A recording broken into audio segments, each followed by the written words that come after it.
పూర్ణాయను ఏ చంటోడా ఆగు, మా దగ్గర జీబ్రాలన్నీ అయిపోయాయి. పోనీ జింకలు? బాబోయ్. భయపడకండి. చూడు చంటోడా, నువ్వు మాతో పాటు ఉండాలంటే మా తిండే తినాలి. ఇలా చూడు బాబు, ముఖ్యంగా మమ్మల్ని తినకూడదు. ఇక్కడ పొట్ట పగిలేలా తినే అంత తిండి ఉంది. అవును, చాలా బాగుంది. పక్కకు జరగండి. యాక్. ఏంటవి? ఇది బాదం పప్పులా ఉంది. ఇది కీమా తిన్నట్టుంది. ఇదైతే బిర్యానీ కంటే బాగుంది. లొట్టలేసుకుంటూ తింటా, అవి చాలా బాగుంటాయి. కరకరలాడతాయి. ఇవి ఇక్కడే నిజంగా దొరుకుతాయి, చిన్నా? అవి ఇక్కడ పుట్టినవే. నేను చెప్పేది విను చంటి, ఇక్కడ జీవితం అద్భుతం. ఆపేవాళ్ళు ఎవరుండరు, అడిగేవాళ్ళు అస్సలు ఉండరు.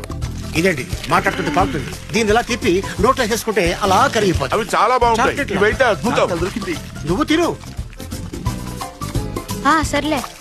హక్కునా మాటాట చాలా చిన్నదే కానీ బాగుంది. అది గది నేను చెప్పింది నిజమేగా.